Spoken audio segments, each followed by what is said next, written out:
Hey everybody, welcome to 2 Minutes and Beyond, the podcast where we review the Toy Story movies 2 minutes at a time. I'm Bianca and this is Macy. Hello. Hi. In this episode, we're talking about minutes 25 and 26 of Toy Story. We start this clip in the middle of the line Buzz started last week with him saying, "My eyeballs could have been sucked from their sockets." Buzz closes his helmet and Woody says, "You actually think you're the Buzz Lightyear? Oh, all this time I thought it was an act. Hey guys, look, it's the real Buzz Lightyear." Buzz says, "You're mocking me, aren't you?" Woody insists that he isn't, but then he points behind Buzz and yells, "Buzz, look, an alien!" Buzz falls for it and Woody falls to the ground laughing. Woody's such a bully.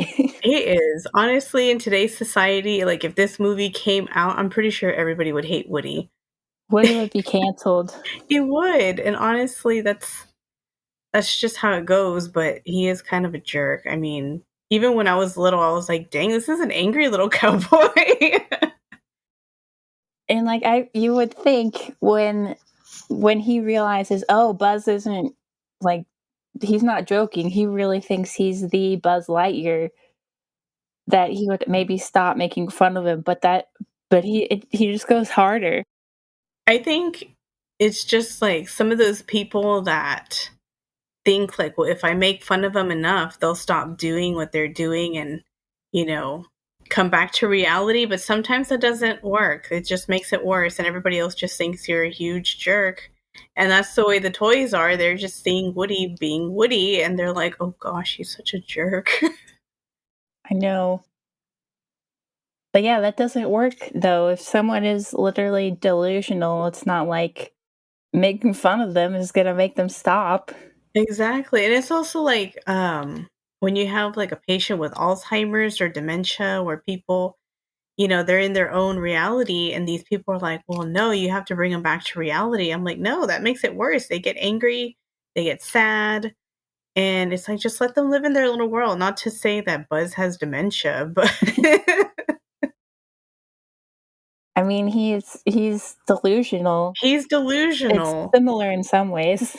I mean, certain things, like I guess it would be safer to bring them back when they're being delusional, but if it's not harmful, then just let them. I mean, eventually, yeah, for Buzz, it may have been harmful because, like, he's trying to fly Mhm. and save the world, and he might just get run over by a truck or something one day because he's running outside. Might lose his arm. Exactly. Spoiler alert. As if anyone who's listening to this podcast hasn't seen this movie before. Exactly. Hey, you never know. Maybe it's a 5-year-old watching it for the first time or listening in on the first time. I mean, nothing Woody says, ever, even shows even the slightest possibility of changing Buzz's mind. Buzz just gets angry at him. I mean, yeah, because Woody's being a jerk. He's not saying anything like asking questions like, "Okay, well, where are you from? What do you do? Blah, blah, blah." He's just like, "Oh, you're a funky little spaceman that thinks he's an actual spaceman. Well, guess what? You're a toy." He's just yelling at him. He's pretty angry for a fluffy little toy, little ragdoll. That said, though, Woody mocking Buzz, I think it's some of Tom Hanks's best acting in this movie, or at least some of his funniest acting in this For movie. sure. Yes, I do love Tom Hanks, the way he acts in this movie.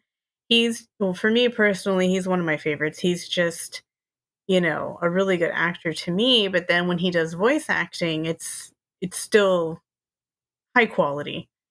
He really puts his emotion into all of it. And not just the voice acting either, but also the the animation, the physical acting. Whoever animated this did a really good job. Oh yeah, for He sure. flailing his arms I everywhere. I love Woody's flailings. They're pretty great. Mhm. Also, Buzz, look, an alien. I love how he's just so I don't know, like the way he does it is just so overly animated where he just like flings his arm into the air. It's pretty And great.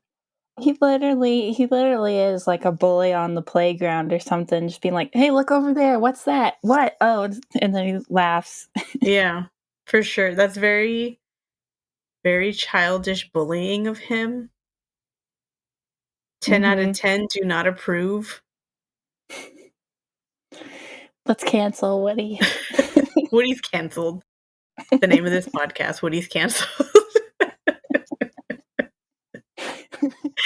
Oh my goodness. Okay, let's move on from canceling Woody. That's gonna be the name of this episode, Woody's canceled. Everyone's like, "What?" Oh my gosh. Okay. So at the 26-second mark, suddenly the toys hear a sound of a dog barking and a kid laughing outside. Woody stops laughing, looks up at the window with concern, and says, "Uh-oh." Slinky hides under the bed and says, "It's Sid." The Troikas all shake with fear and jump into each other to hide. The toys all make their way over to the desk to look out the window. Rex says, "I thought he was at summer camp." And Ham responds with, "They must have kicked him out early this year." They all climb up a stack of books into a chair and then onto the desk. When they look out the window, they see that Sid is in his yard down below throwing rocks at a toy with his dog Scud chained up and barking. When I was watching this clip for the first time and they were all getting ready to go up to the desk, I was ready to be like, "How did they climb up onto the desk? How did they get up there?" And then it showed the books in the chair and I was like, "Oh, well that explains it then." I know our questions have been answered. We could have just waited a few minutes later and we would have seen it. But of course, we're like, well, how did they get up there? How did they do this and that? But when they are on top of the bookshelf earlier in the movie, they don't show all that stuff. There's no chair or books there. This is true. They don't It's show it just for us. So climbing onto the desk. we have too many questions while we were watching the first few minutes.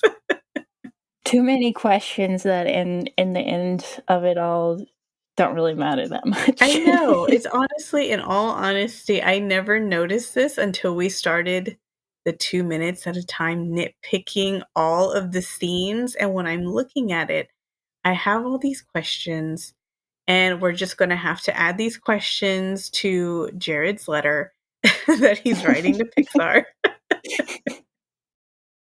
Yeah, it's even for me bled into other movies. Like when I'm watching a movie with the girl that I babysit, especially if it's a 3D animated movie, I'm like looking at looking at everything and try and like seeing are there any animation errors or cheats or anything.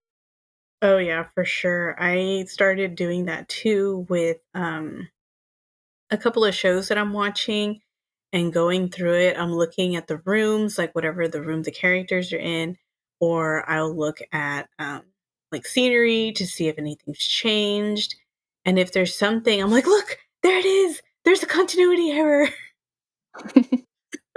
And everybody, like, if I'm watching it with family or with friends, everybody's just like, shut up, just watch the show.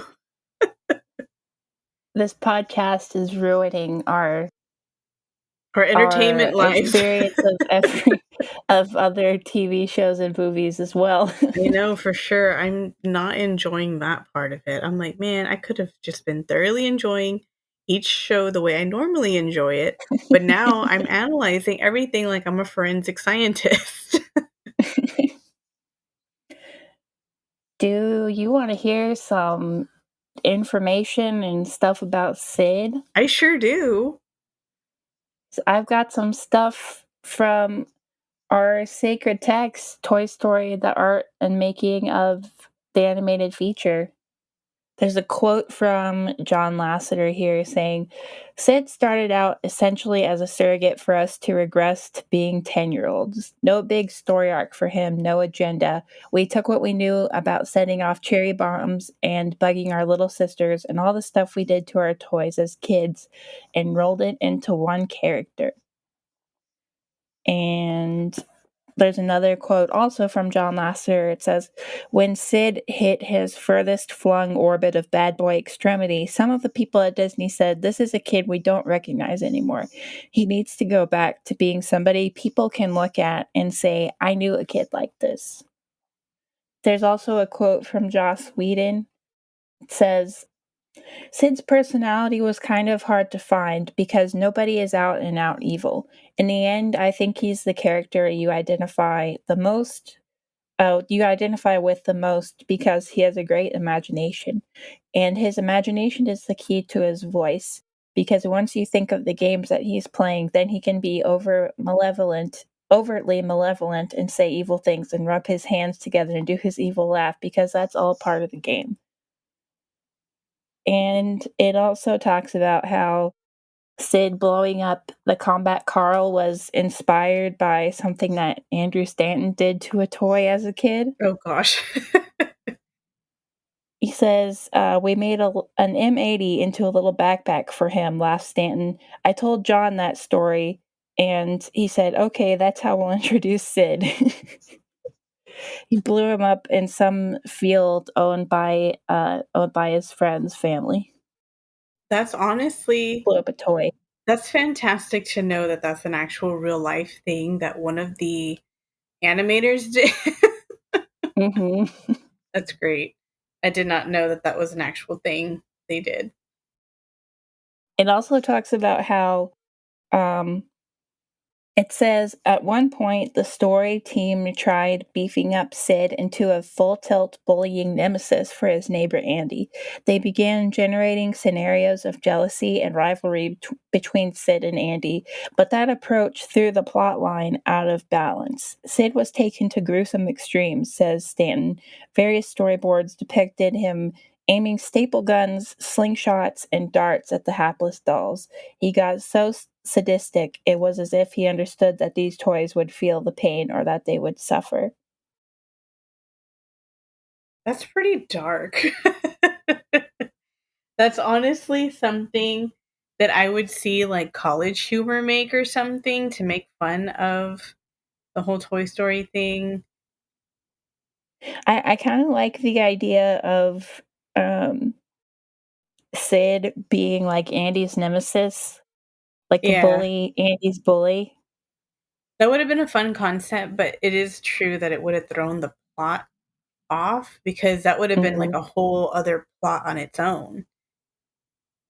Yeah, it would have added too much. There would have been too much going on. Yeah, especially if you think like the toys are living their own life and then you see Andy living his own life. It kind of would have been like Inside Out, but except a lot more difficult and a lot more challenging to do because to Yeah, me that's like a whole story on its own. And you could do maybe they'll do a short of that one day, which would be really cool if they did. they should do that after they do the 10 toy Christmas special. Yes, for sure. Do you want to hear some stuff about the actor who played Sid? I do. Eric Von Detten played Sid, and he is an actor who has appeared in movies and TV shows like Days of Our Lives, Disney's Tarzan, and the series The Legend of Tarzan, Recess, The Princess Diaries, the PBS show Sagwa, The Chinese Siamese Cat, and a lot of others. I think he's actually still doing stuff today. Oh, that's really neat. I did not know that he was in Recess. Which character did he play in Recess?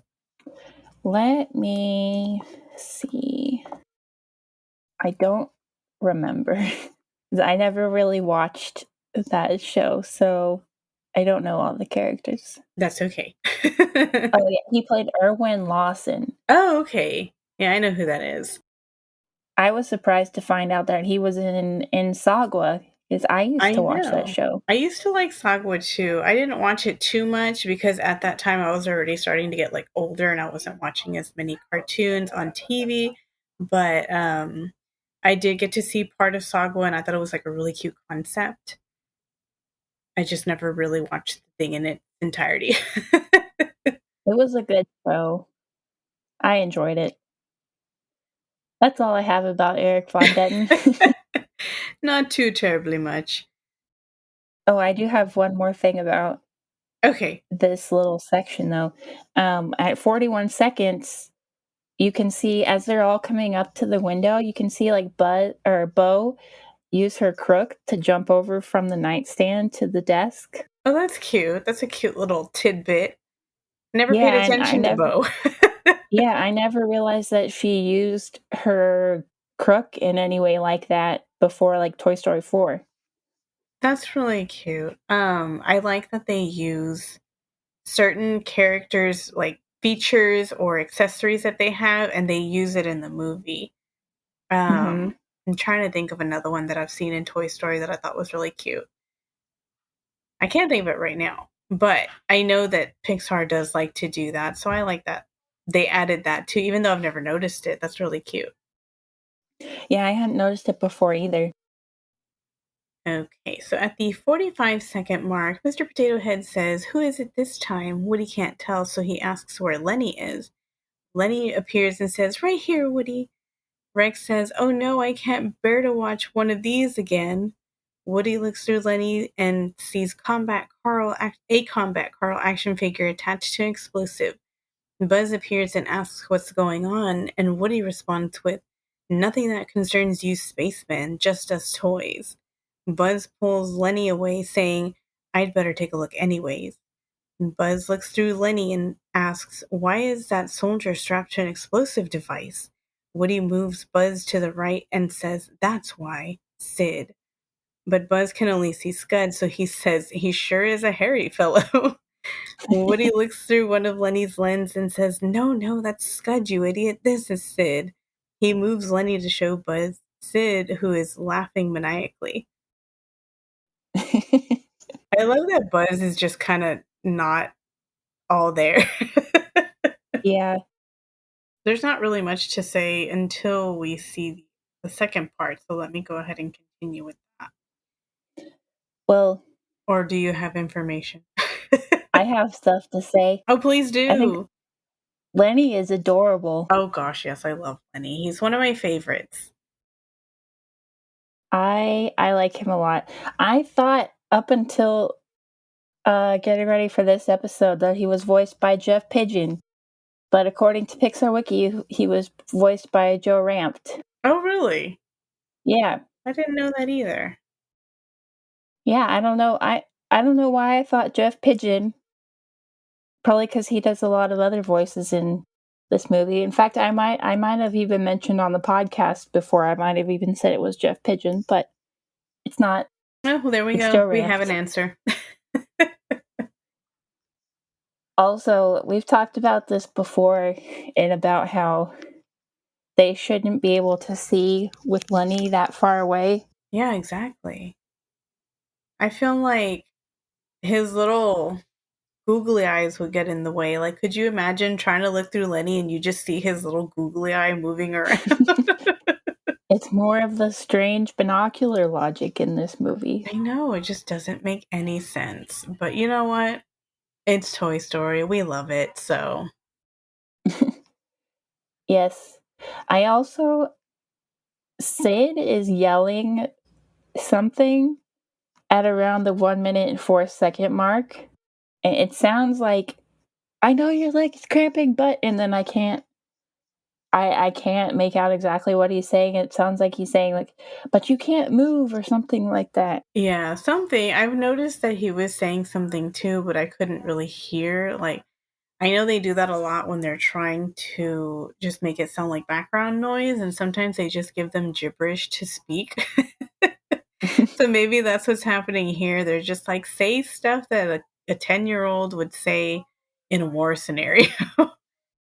Yeah. And in the audio commentary, they mentioned that Hasbro wouldn't, what they wanted to use G.I. Joe, but Hasbro wouldn't let them because they were going to blow him up. Understandably, so they had to make their own character, Combat Carl.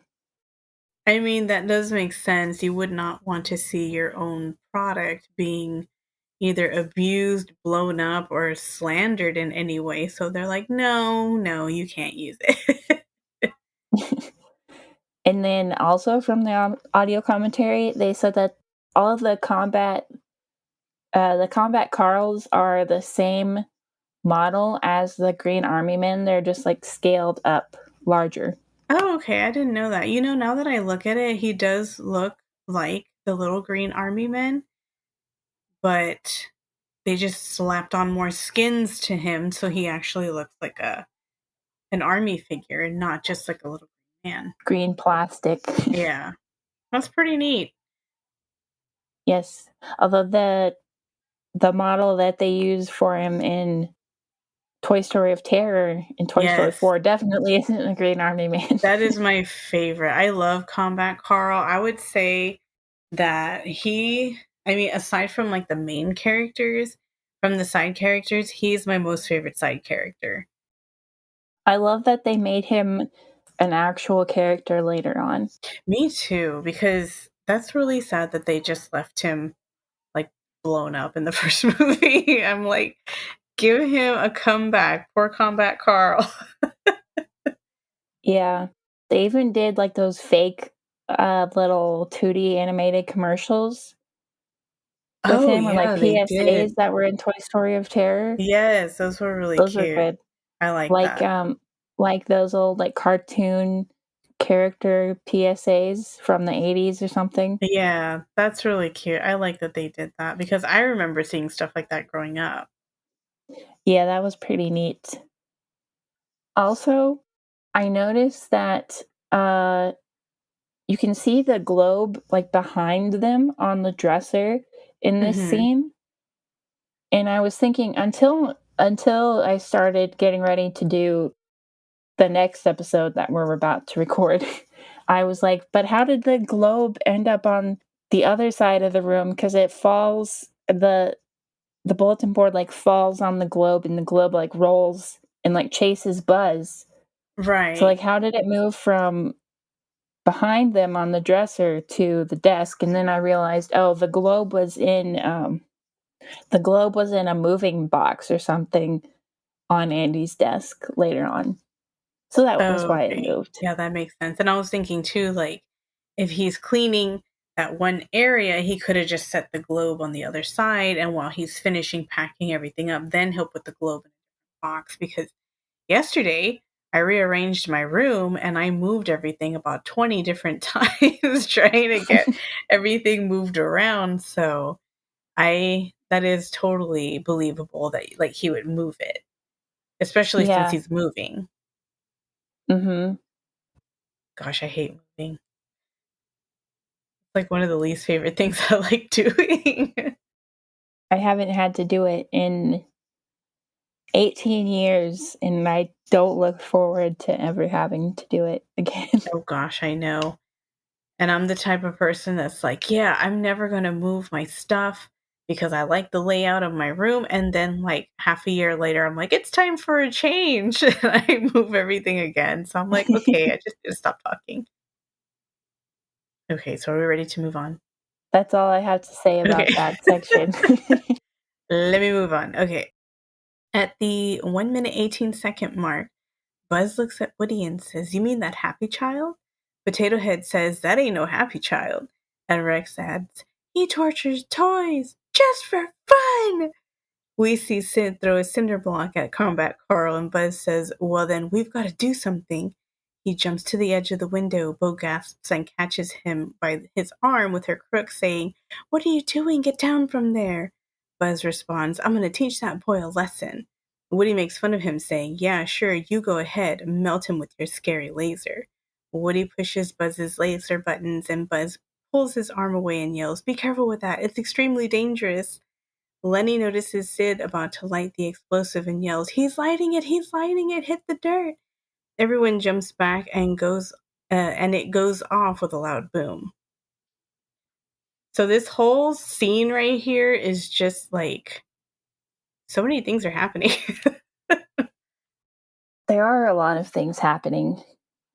But when Buzz says, "You mean that happy child?" I'm like, he's kind of not wrong.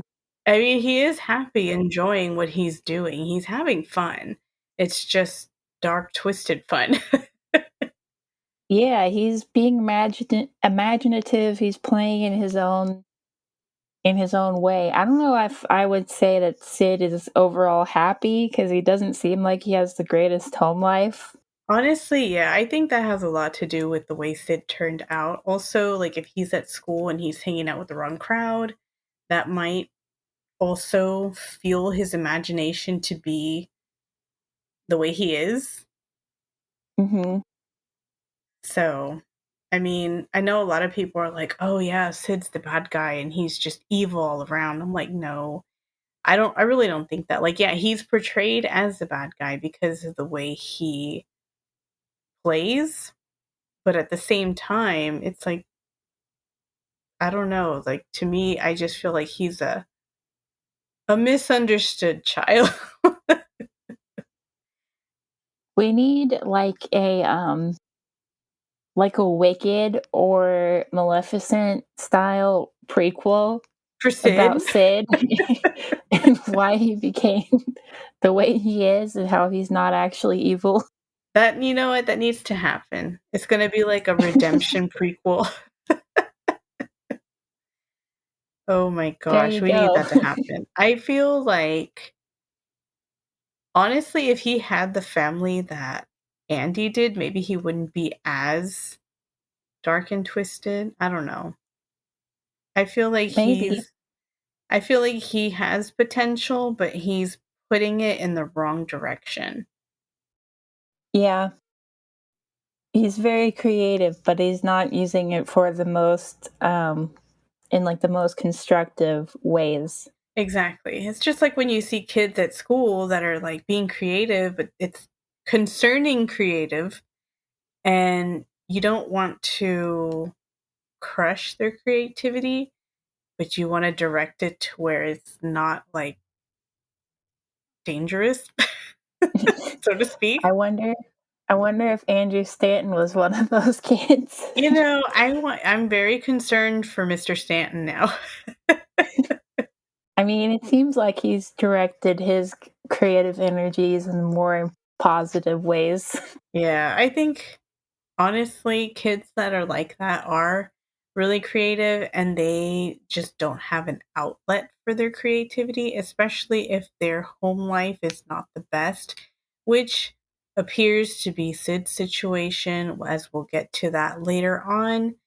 But I really do think like if he were to apply himself, maybe he would be just as creative as Andy. Hmm. Yeah.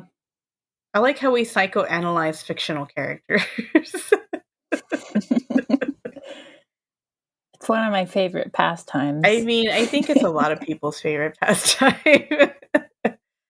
That's what like half of Tumblr is. Honestly, yes. Every time I scroll, I see like 40 different characters being psychoanalyzed, and I'm like, oh, yes, let me look through this. Like half of the characters I don't even know, but I'm just like, oh, yes, time for some tea and some reading. um Buzz is like, so when Rex says he tortures toys just for fun, and Buzz is like, well, we've got to do something then, like, so Buzz thinks he's a real person, right? He thinks he's a space ranger, and he thinks that toys, meaning that he would think that toys are just inanimate objects. Right. So So why would this bother him so much? exactly, because first he feels concerned for Combat Carl that he has explosives attached to him, but then he's also Hmm. saying that he's got to save him, but he's also going to face an actual child as a Right, toy. that too. That too. So does he just think everybody coexists together? Like maybe they're just tiny, and then also that too. He's tiny. Does he not realize that the bed is a bed and not just terrain? I have more questions now. I mean, I guess it's a delusion. There's no reason it has to make sense. This is true. It is Is his probably the delusion. answer. Oh gosh, Buzz needs therapy. You think like on some level he knows that he's a toy, which is why he is concerned. Like, so, like on some like deep subconscious level, he Maybe. knows that he's a toy and that toys are not just inanimate objects, but that they're alive. Right. Maybe. I mean, I wouldn't put that past him thinking like, okay, he knows and he's aware that he's the height of toys and he's built out of plastic like other toys. And he goes inanimate when Andy's around. Does he think Andy's like some sort of like sentient being, or does he think he's just like a giant? Does he think he's living in the land of giants? Or I don't know if he actually understands the concept initially of a kid and like people and the difference between toys and people. Maybe he just thinks everyone there is an alien and that they just call themselves toys. Like that's just the name of their alien species. Maybe. I Because don't know. I don't know, because all the toys, like none of, well, no, Andy's toys, some of them are humanoid, but then there's like the pig, Ham, and then the dinosaur, Rex, Rex, and then Mr. Potato Head, Slinky. Slinky. So, yeah, maybe he does think like these are all just funky little aliens, and there's one that just so happens to look like a cowboy, so maybe he's a human. But at the same time, oh, I don't know. You know what? I don't like Buzz. I do like Buzz. I'm just gonna put a disclaimer out there. He's one of my favorites. At this point in time, I'm like, Buzz, stop. I just want to know what he thinks a toy is in this instance and why he cares that a toy is being tortured. Yeah, that I don't understand his logic. I don't know if it was supposed to go this deep. Pixar's just making a movie for kids. So, I don't know. I don't know. I'm deeply confused with this. This is not how I wanted to spend my Sunday afternoon. Well, we have Deeply like analyzing what Buzz thinks is a toy and what he thinks is real. we have like 3/4 of the movie left to figure it out. So Yes, in due time, we will figure it out. And if not, we have 3 other movies to figure it out. yeah, that's true. How how do Sid and Scud and other people in the neighborhood not see them up there Also, or yes, not how notice do them? they not realize that there's toys at the window that's open? They could fall out of the window, so they could peek their head through the window, and if somebody's walking by and they see all these little toys moving around, I would have been scared. I would have run. I mean, also, when you think about it, in the next clip, I believe it's the next clip, when Buzz falls out of the window, it's like, hmm do they think that Andy just threw Buzz out of the window? Like, if someone is watching and they see the toy fall, do they just think, like, oh, Andy was playing a little too crazy and he decided to just fling his toy out the window? I don't know. I guess so. Or I just accidentally knocked him over. I don't know. I know. And then you think about it and you're like, obviously, they don't live in the South. They live up north because in the South, we all have screens on our window because there's bugs. That's just true. I never realized that That there's always no bothered screens on me. their Even as a windows. child, I was like, why don't they have screens on their window? There's bugs. There's going to be bugs in Andy's room. That's funny. Or it's just for plot purposes. Maybe. Maybe screens don't exist in the Toy Story world because bugs don't exist. Oh, wait, no. Bugs do They do exist. they do exist. Oh my goodness. I can't fathom this. It's Buzz too has a much to dead wrap bug around. on his helmet later. Yeah, and Woody wipes it off. So, yes, bugs do exist. Maybe that should be the title of this episode. Bugs do exist. Bugs do exist. Just in case you were wondering, people, if you were having a delusion like Buzz, they do exist. For all the conspiracy theorists out there saying bugs aren't real. Oh my gosh. Did you hear about how conspiracy theorists are now saying that birds aren't real and that they're actually being used by the government? Yes. I can't handle that. I mean, what do you think fried chicken is? I don't know. I can't handle Next, people. they're going to start a conspiracy that toys are alive. I mean, I would probably be on board with that one. That one I would follow. I wouldn't put it past people to start saying things like that. Also, so when Bo hooks her crook around his arm Mm-hmm. to keep him from falling, is that foreshadowing to what happens in the next 2 minutes? Maybe. Buzz falling out the window. I don't know if foreshadowing is the right word. I'm not sure. Maybe, I don't if know. Bo would have just been there when the next 2 minutes happened, none of this would happen and the movie would have ended right there. That's another thing. Well, we can talk about it in the next episode. We will. Because it's not as relevant here. Oh my goodness. I know. I'm already thinking of things for the next 2 minutes and I'm like, okay, I need to stop. I need to calm down. I need to read the second or the next part that's coming up. So with that being We said, have to wait 10 minutes until we finish this and get the next one started. I know. 2 hours later. Oh gosh. Okay, so let me continue with this so we can get on to all of our thoughts that we have brewing now.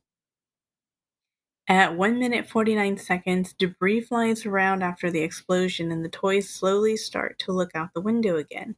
Sid yells, "Yes, he's gone, he's history," and laughs. Buzz says, "I could have stopped him," and Woody says, "Buzz, I would love to see you try." And the clip ends there. I love It how cuts off the perfectly, best part of that line. yes, I love how perfectly that it ended right there. I know. It kind of made me sad, though. I mean, we'll talk about it in a few minutes when we start recording the next episode, but for the people listening, it's going to be a whole week. Yeah. So y'all are just gonna have to wait. Unless you're binging them all in a row or something. I know they stopped. They probably, I don't know if people would do this or if they would just save our podcast until we get all of it out or at least half of the movie out and then just binge it. I hope not, because that would be a lot to listen to. That would be, it's 80 minutes. Well, no, actually the movie's 80 minutes, but we're going 5 hours with each 2 minutes. Yeah, we'll probably end up with about 40 or 41 episodes that are all between half an hour to an hour or a little more than an hour. Yeah, so it is going to be a good couple of days. If you were to listen to it nonstop, you might actually have 48 hours so you could listen for 2 days straight. And there you go. You have 2 days to listen to us ramble. I wouldn't recommend listening to 2 days worth of us talking all in one sitting. No, for sure.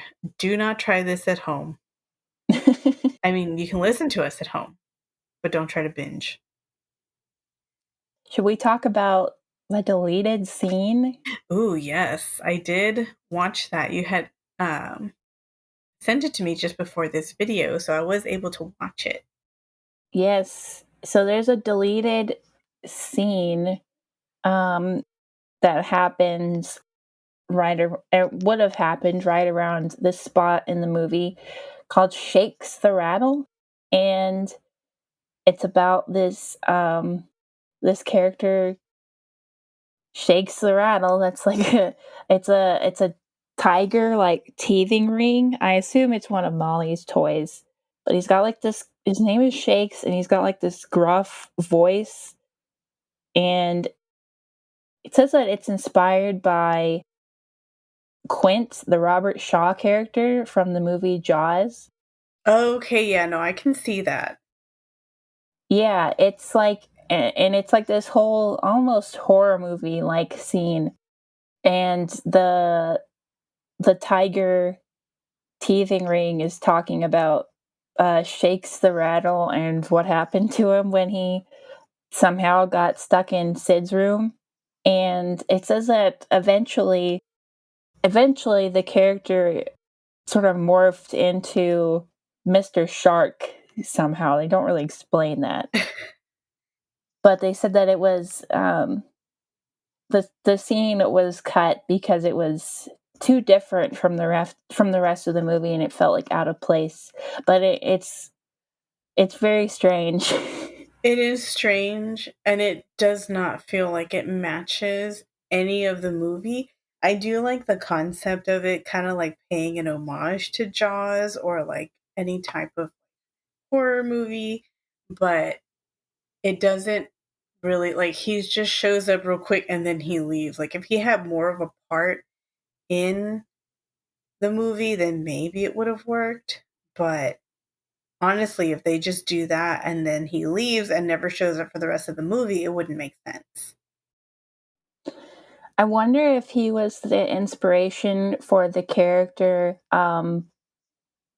Bitey White, I love Bitey from White. I was gonna the say that. little I'm like, tiger from Toy Story 4 and the Forky Asks the Question. yes, I love that so That's much. played by Betty White.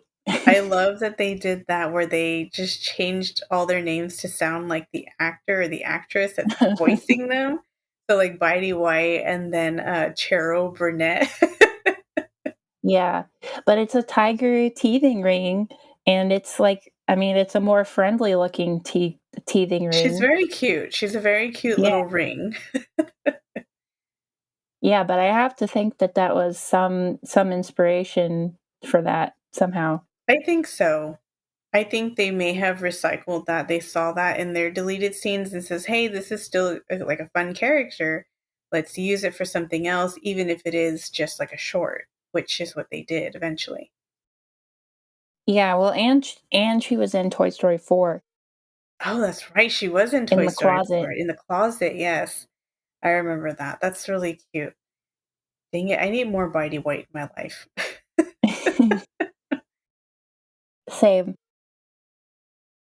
Well, that's all I have Yeah, that's about pretty much all I this have 2 minutes. too. Really, there's not much left to say about the clip because everything that I want to say will now be a part of the next 2 minutes. So I'm just going to close this out right now. So thanks for listening, everyone. Be sure to follow our Facebook and Twitter accounts and send us an email if you have any thoughts, comments, questions, or concerns. And if you enjoy the podcast, please leave us a 5-star review on Apple Podcasts. See you next time. Bye. Bye.